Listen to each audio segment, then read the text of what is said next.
And joining us now on the debate, in Montreal, Donald Taylor, professor of psychology at McGill University. In Boulder, Colorado, Monica Emmerich, Media and Culture Fellowship Coordinator at the University of Colorado at Boulder. And here in studio, Kathy Shadle, religious writer at relapsedcatholic.com. Warren Kinsella, columnist at the National Post and author of 5 books. And Dr. Robert Buckman, President Emeritus of the Humanist Association of Canada and well-known to viewers on TVO for the many shows he's done here over the years. Great to have everybody alongside and on the line in Points Beyond. I want to start, for those of you who haven't been following it, Monica and Donald, you being out of this province, you may not know, this is the 5th of 5 shows we've been doing all week long on God and religion, our relationship to religion. And this is the one that I think we're going to take the most flack on, because all the other programs, we've had very religious people in here talking about a variety of things. Today, we've got an atheist. We've actually had a lot of letters and emails saying, where are the atheists? So, Dr. Buckman, that's you. But I want to start with this odd comparison that I think all of you have heard before. And Warren, let me start with you. I've heard people say it 1,000 times. Golf is my religion. Can you really make that kind of comparison with a straight face? Well, plenty of people do, and they talk about a rock and roll band is something that is their faith or they're devoted to, or a sport.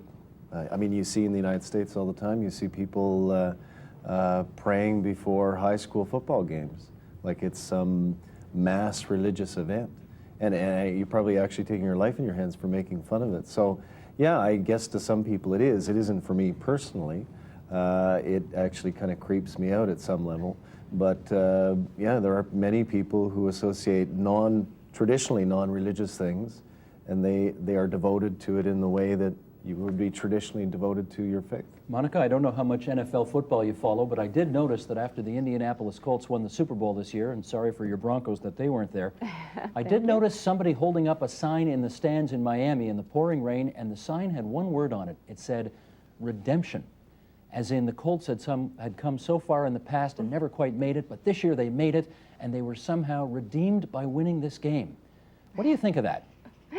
Well, there's been actually a lot of research done on sports and theology, sports and spirituality.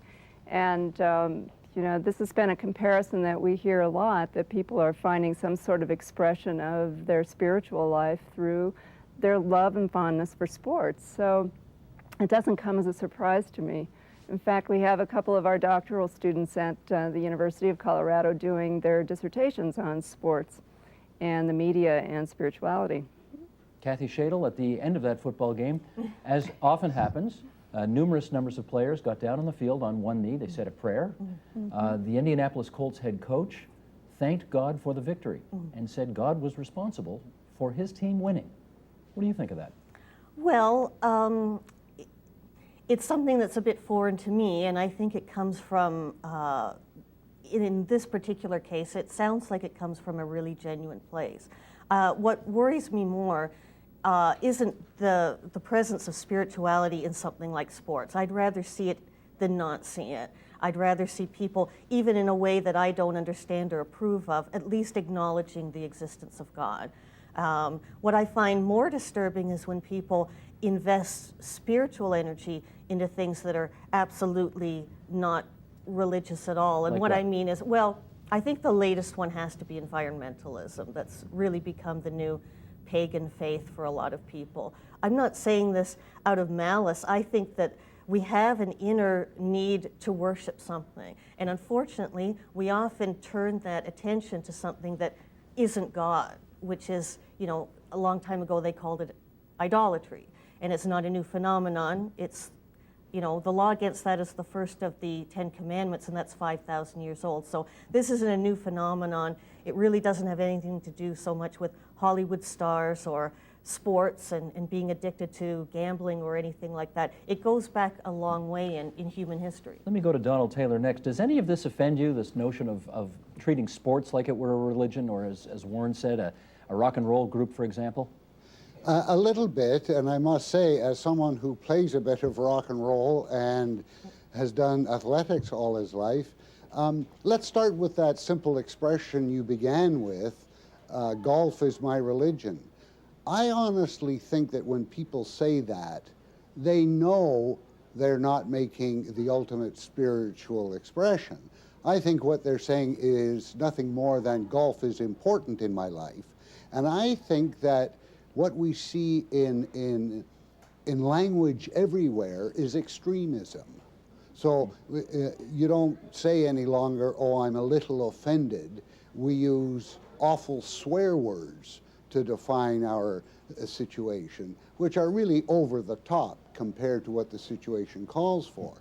So I think a lot of these are simply overstatements, and that the people saying them really understand that they are not making, you know, that serious a statement. Understood. Rob Buckman, 5 days ago we had 7 faith community leaders on this set, 7 of them. And what was not represented on this set was the 3rd highest ranking agglomeration of people in this country, which is no religion. People, yes, people who have no religion, and among them people who don't believe in a God controlling all human affairs. Right. Yeah. That's why you're here tonight. Good. We're finally catching up with that. Do you believe secular ideals are replacing religious ideals in this country? Very simply, it doesn't matter what secular ideals are or are doing. The real problem is that people are ready to do terribly destructive things in the name of a supernatural deity that controls human affairs. The billions of people, I think billions, certainly millions, have been killed in the name of a God. If the entire planet agreed in one God and all the rules, it'd probably be less of a problem. But it's a very divisive belief, and in many respects, the danger with a theistic belief is the hazards. If it didn't cause any hazard at all, it just caused Chartres Cathedral and the Sistine Chapel and great music, I'd have no problem at all. I wouldn't bother with it. But unfortunately, a belief in God is taken literally, and people are ready to kill other people in the name of this imaginary supernatural being that controls all human affairs. Is that why you don't believe? Yes. Because of the consequences? Actually, very good point. My own personal journey, as it were, I couldn't believe that this world, as we see it, was organized on a divine architect's plan. I couldn't accept that good people died of horrible diseases and that great people were killed in plane crashes and randomly. And I couldn't believe that the world, as we knew it, the human world, was organized by anything other than arbitrary biological forces. And I divided from a religion because of the divine plan. But I ended up by feeling that the divine plan was not only nonsense, but it was also very dangerous, and too many people had died. Let me get some numbers out here just to help our discussion along here. Are we becoming an increasingly secular country? Something to consider. This is from StatsCan 2005, Statistics Canada. 50% of Canadians go to church infrequently or haven't gone at all in the past 12 months. Furthermore, since 1985, the number of Canadians aged 15 and older with no religious affiliation at all increased from 12 to 19%. Warren, you're a person of some faith, I believe. You're also a person who, I don't think I've ever heard you say religion and rock and roll are the same thing, although you may be real close to saying that on this program, because I know how much you love the music. But what do those stats do to you? Well, and I've got some that are consistent with what you've just read from Polara, which are very recent, showing 24% of Canadians say they go to church or attend a religious service frequently, 24% occasionally, rarely 28, and never 22. So that's a wash. So you've got an actual division in terms of participation in religious events. But younger people, many younger people, I'm not talking about the million people who show up to see the Pope, for example, when he comes to visit, but many younger people don't see themselves having a religious affiliation at all. Is that the future? Maybe. I mean, the trend line, certainly Orthodox faiths, Jewish Orthodox faiths and Christian evangelical faiths and so on seem to be attracting many more people. For me, it's a personal thing. It doesn't particularly bother me if I'm sitting there in church by myself or with 300 other people. It's not a necessity for me to be validated by vast numbers around me. There are faiths, so there are people who are religious who need that. So I understand the preoccupation with the leaders of religious organizations wanting to get many more people in there. But for me, it's not a big deal. It's a personal thing. Monica, do you think people are moving away from the church? You know, I think we've heard so much about secularization and that religion would simply fade away in the face of this movement. And we haven't seen that. I mean, I think if anything, we've seen religion become stronger in this century.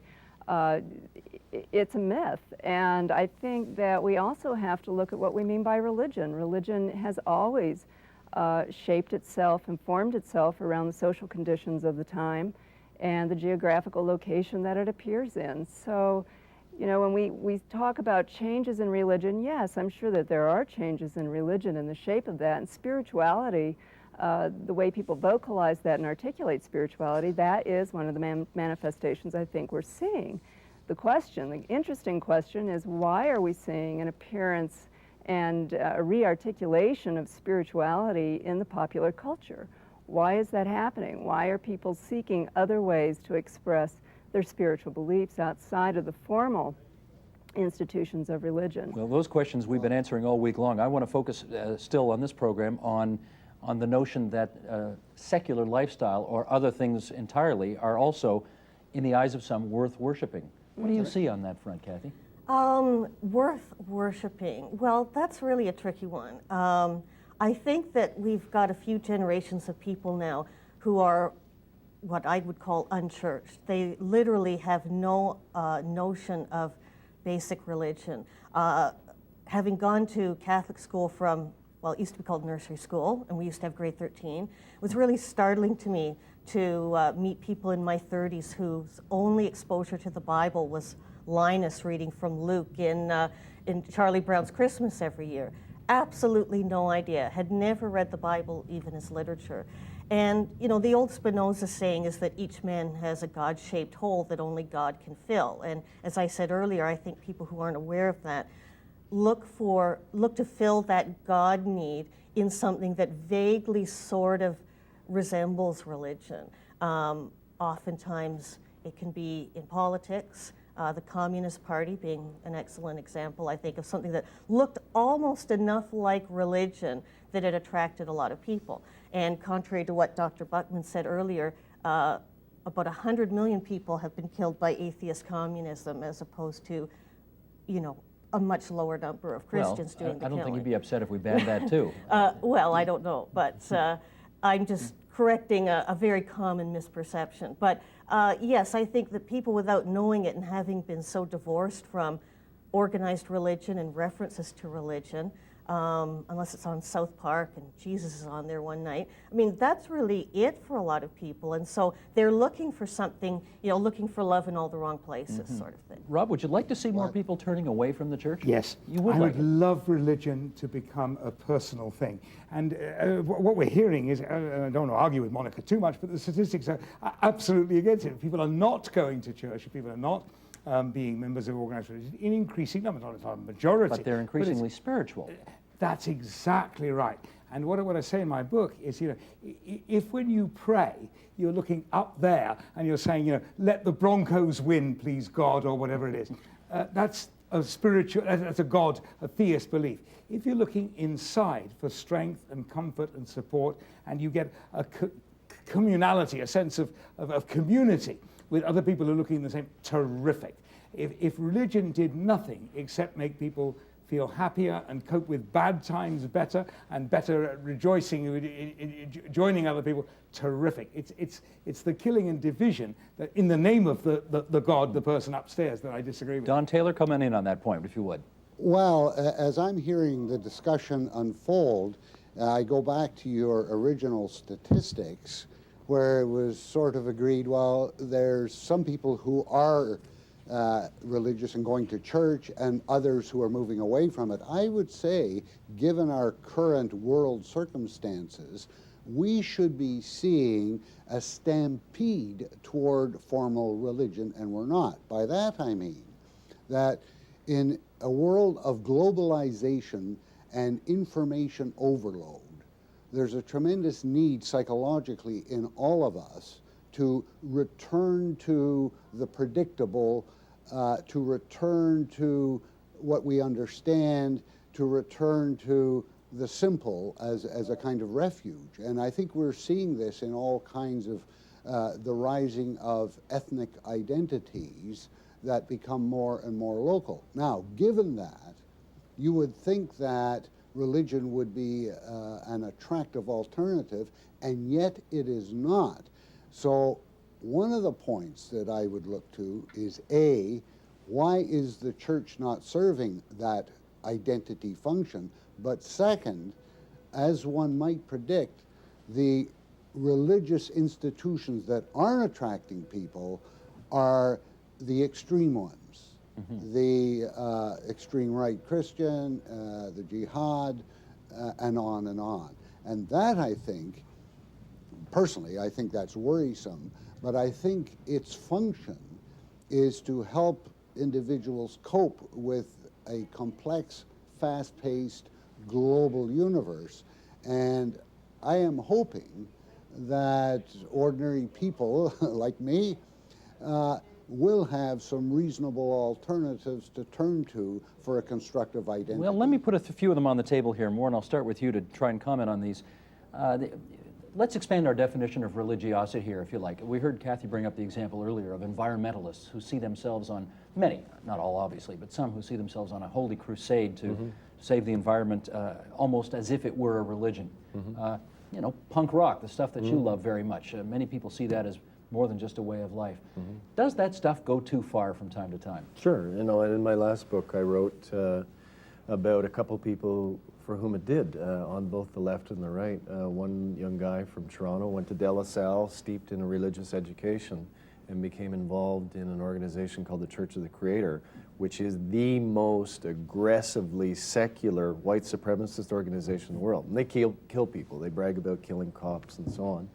And then the other example, who also came through the punk rock culture, was a guy named Jerry Hanna with the Subhumans, who I knew when I was in a punk band in Calgary, and went on to join a terrorist cell, basically, called Direct Action, and they blew up the Lytton plant here in town about 20 years ago and almost killed some people. So you can get craziness, you can get this fundamentalism from all kinds of things, most often popular culture, political parties, like the ones that I belong to. And you know, so it's not, I don't think it's fair. I would disagree respectfully with the professor, and I think agree with Kathy that, you know, I've seen it with politics, you see it with popular culture, with television, kids in Columbine, with a youth subculture that they felt directed them to kill 14 other people. It can come from all sorts of things. I wonder, Dr. Buckman, if that doesn't undercut your argument somewhat, given that killing or excessive behavior, extremes, doesn't only happen in the name of organized religion, as it were, but it can happen in the names of these other things as well. No, it doesn't really undercut it all. It's like saying, you know, hotel fires can be caused by people smoking in bed. If you ban people smoking in bed, the number of hotel fires will go down, but it won't, of course, eliminate all hotel fires. And the same is true of religion. Religion is not a cause of every killing, and it never has been, never will be. But it's been a cause, an identifiable cause. I've got a feeling that it actually helps push people over the edge. I think it's a little bit easier for somebody who wasn't very sure. I don't want to kill Warren Kinsella. God told me to kill Warren Kinsella, I will. Actually, there's a book about the Mormons called Under the Banner of Heaven. Very, very likely, you know, in which God actually gives the address of people to the Mormon church. Say, you know, this Fred, number 13, the cuttings, I want him killed. And it's incredible that when you think you've got God behind you, you could do things that you probably wouldn't otherwise. I don't want to make a big deal of this, but I think that was one of the factors in the Third Reich, for example, that they actually thought they had God behind them. The SS had God medals on their belts. Some of them were secular. I mean, and some were undoubtedly the SS was secular, aggressively a secular organization. But unfortunately, knowing that if you killed a Jew, that was okay because they weren't a human. That was the teaching at the time. Just made it a little bit easier for people to suppress their social conscience. So, as it were, in general, secularism, in the sense that we're talking about it, people thinking it out for themselves, is fabulous. I would love it if secularism was universal, and that people stopped taking a God literally as a source of all instructions and rules. Let me go to Monica with this, because I'm sure in Colorado you have a very strong environmental movement, and I'm sure you've seen your share of environmental extremism, which verges on a kind of religiosity. Do they do their cause more harm than good by going to that kind of extreme? Well, yes, I think so, but I would also like to throw in that we've also seen some really wonderful spirituality come out of some environmental groups, which is what I do my research on, is looking at sustainability and looking at some of the articulations of spirituality that have come through sustainable living or conscious capitalism and some of these types of movements where they try to construct a lifestyle as a spiritual or an ethical lifestyle for consumers.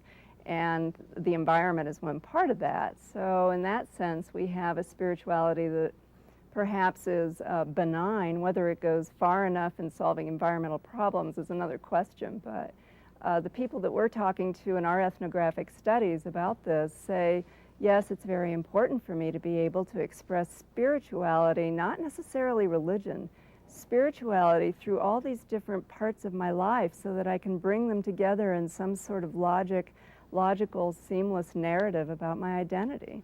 Well, Kathy, let's focus again on younger people, because some churches have made moves to kind of secularize, I don't know if it's the right word, but you know, they've added music or they've added concerts or raves or something like that in the name of religion. Oh, I saw you roll your eyes when I said raves. Yes. You don't like that idea? Not at all. Not to attract youth? You don't Kathy think? started in the punk movement. You Well, did? yes, so I'm a bit of a music snob. You're We're both, kindred spirits, you we two. both ended up politically splitting off. But yes, I think that that's, you know, taking the horse by the wrong end, absolutely. I think with all due respect to the other statistics that people have been talking about, everything I see says that younger people, especially, are more attracted to either Orthodox Catholicism or Orthodox Judaism, and those are the least likely to say, let's have a rave, kids, you know, or whatever it is you're supposed to say these days. I think that kind of trendiness is such a joke. And seeing some 50-year-old youth minister in what was cool 20 years ago trying to get the youth to come to church, and usually you can hear the crickets chirping. It's taking things at the wrong end. It's well-intentioned, like a lot of things that we're talking about, really well-intentioned. But I think that most people who walk out of a rave looking like sunburned zombies at 7 o'clock in the morning, they want to really go somewhere that doesn't look like the nightclub. They want, and they should. You know, I don't think we should turn hospitals into raves either to get people to go and be treated. It's just totally backwards, and that's why it never works. Let me give equal time to Warren Kinsella, who's probably the only one at this table who's been to a rave in the last little while. When's the last time you went to a rave, Warren? Well, I'm going to a punk show tonight, but I'm not going to look like this either. You know, yeah, I think what everybody is saying is true. It's just in all aspects of human enterprise and the things that we're involved in, people have to exercise judgment, and they have to exercise restraint and operate within certain societal norms. And I work with many environmentalists, and I don't see them as, they're certainly passionate, they're certainly driven, but I don't see them as kooky. And I know many people who are atheistic, and they are utterly bewildered that me, the punk rock fan, goes to church regularly with my kids. But I don't care. I mean, it's me and that's them. And just long as they're not hurting other people, that's what counts. Rob Buckman. Yeah, I was delighted to hear Monica and Warren and Kathy out, because I think a move away from God the controller is good for the planet. That I think that a faith in God saving the whole human race exclusively was actually bad, and I think it actually encouraged us not to pay attention, not to do economics, you know, paying attention to our ecology. And I think actually thinking that we might face extinction is actually moving away from God will preserve us and save us. And I welcome that. And if people are, as Monica said, if people are producing spirituality as a result of that, terrific, love it. One of the things, Monica, that has captured a great deal of attention of late is this new book called The Secret. Now, for those who haven't heard of it or watched Oprah, or because Oprah loves The Secret, what's The Secret?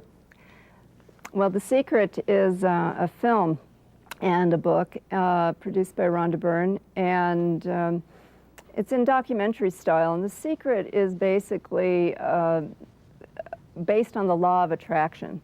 And what it speaks to is that you have the power of your own mind to create health, wealth, and happiness, and to draw to you what you want in life by means of your own thinking. So it's sort of in the line of things we've seen in the past. It seems like every generation has some sort of manifestation of this positive thinking, and The Secret is certainly this generation's wildfire hit. Don Taylor, it sounds a lot like Norman Vincent Peale's Power of Positive Thinking. Is it okay as far as you're concerned?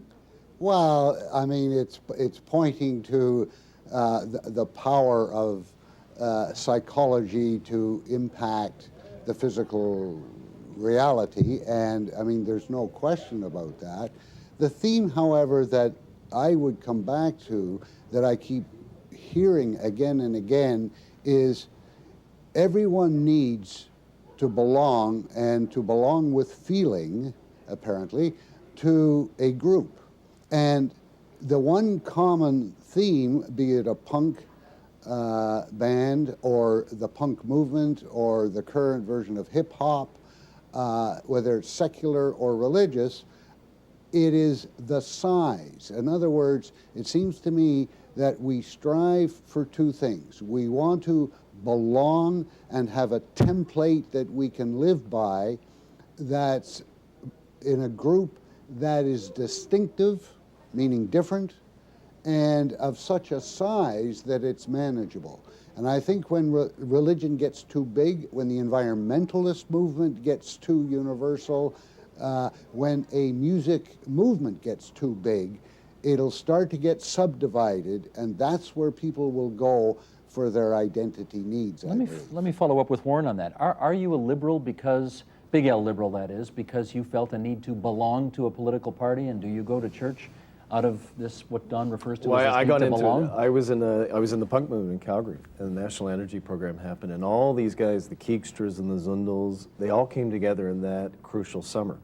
And what they did, what ethnic nationalists always do, is they sought to use the separatism movement to advance their cause. And what I saw is that music, further to what the professor just said, could only take me so far. In resisting that, I organized anti-racism rallies and so on at shows. Maybe Kathy came to one of the shows. But I could only do so much, and then I decided I had to be part of a political party, which meant making some compromises as to what I believed at that point. And How much of that was about belonging to something, though, the way Don puts it? well, I resisted belonging to it. I mean, to the point that I showed up at the Alberta Liberal Party headquarters in a biker's jacket, and I think I scared the hell out of Nick Taylor, who was the leader.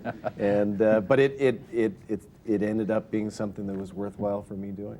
Kathy, this notion of the power of positive thinking, in some respects, it's kind of a religion today. You know, it's kind of replaced formal religion for many people. And this book, The Secret, and the accompanying documentary, hugely popular right now in the States in particular. What do you think of that trend? Well, it's nothing new, and it's nothing new because it's diabolical. I don't know how often the devil gets mentioned on TV Ontario, but I may as well go for it. This week a lot, actually. Okay. Keep going. Yeah. You know, and for Christians, when we read about Jesus being tempted in the desert, the devil tempts him with anything he could ever want, all the riches in the world, all the power in the world. Sounds an awful lot like The Secret. It also sounds an awful lot like some of the stuff that the serpent said to Adam and Eve. Come on, I've got the secret for you. So we have to watch out for ersatz religion like this that sounds just enough like religion because it has God and stuff in it, and people think that must make it okay. Unfortunately, it's very seductive. Isn't it harmless at the end of the day? No. It's not harmless? No, absolutely What's not. harmful about it? People putting their souls at risk, I suppose, in the millions, and also just on an earthly plane, becoming so obsessed with riches and fame. You know, I haven't taken a vow of poverty, but Jesus never promised people that they would be rich, and I would defy any of these people to show me that in Scripture. I think they're using this. The only people who get rich with this stuff are the people who write the books. Well, it's a former TV producer, I think, who wrote The Secret. There you go. Well, Enough said. she's Australian. She's Australian. What can you say? Go I ahead, hate Rob. to agree with you, Kathy, but I absolutely do. And I'm really serious. Well, you're That coming around. it's not except about God, but about everything else I do. The power of positive thinking, The Secret, you're absolutely right. This is a very, very common thing that's been going on for centuries. The idea that we are the makers of our own misfortune. And it's okay if you're doing well, and you can say, oh, you're dying of cancer. Well, that's because you weren't trying hard enough. I'm totally against that. I unfortunately I see a lot of really bad luck happening to people arbitrarily. Good people dying, and occasionally cranky people, who are selfish people, they're living extremely long. And I would like to acknowledge, unfortunately, the arbitrariness of a lot of major events, and stop saying that if you're winning, it's because God intended you to win. I mean, I wouldn't call that diabolical, because I don't believe in the devil in that sense, but in the general sense in which we use the word diabolical, you're absolutely right, Kathy, it's diabolical. Kathy, you want to follow up? Well, there you go. I've made one semi-convert. I'll have to work a little harder next time. Semi-convert? Yeah, that's right. He's Okay, coming fair around. There's hope for everybody. Fair enough. How are we doing here? About 3 minutes left? 3 minutes left. Let's finish up with this then. To what extent, Monica, let me go to you in Colorado on this one. To what extent do all of the things that we've been talking about here today actually interfere with faith? Actually interfere with it? Well, I'm probably going to take a little bit different stand. I don't think it interferes. I think religion and spirituality, the types of spiritualities that we've talked about here today, can coexist. And I think that they always have. I think that there have been ruptures of different types of spirituality throughout history that have added to the religious institutions and vice versa. Okay, I'm going to cut you short there because I want to make sure everybody's got a kick at this last question. Don Taylor, can faith and secular devotion coexist? Maybe they can, but the distinction I would make following the conversation is that it's well established that the more religious a person is in the usual sense, the more prejudiced they are and the more closed-minded.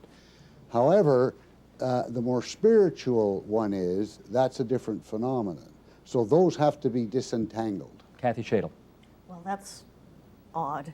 I don't know how to respond to that. But anything can be, one of the things about the Catholic faith is that it does embrace earthly things, but we just have to remember to put God first, and then our priorities will fall into place, and we'll avoid the traps of idolatry and looking at the wrong thing to give us satisfaction. And Warren Kinsella. Sure, they can coexist, and they should. And I don't have a need to convert anybody, and nor should they feel the need to do that with me. So yeah, they should and they can. We live in a society where we should be able to do that. Rob Buckman, you get the last word. Coexist in terms of belief and behavior, yes. I am totally in favor of everyone believing in whatever it is that they want to believe in. A God, several gods, no God at all, no problem at all. But please behave as if there was no God to sort out humankind's problems for it. Believe whatever you like, but behave as if our mess is our mess to try and sort out. That would do fine. That's coexistence. Let the record show that after a week of putting many, many religious people on this television station, we gave the last word to an atheist. There you go. In Denver, Colorado, Monica Emmerich, and in Montreal, Quebec, Donald Taylor. Thanks so much for coming on the program today. It was good to have both of you. Thank you. Thank and you. of course, Rob, Kathy, and Warren Kinsella. Thanks so much for being on the program as well. Pleasure. Great having you alongside here in Pleasure. Toronto.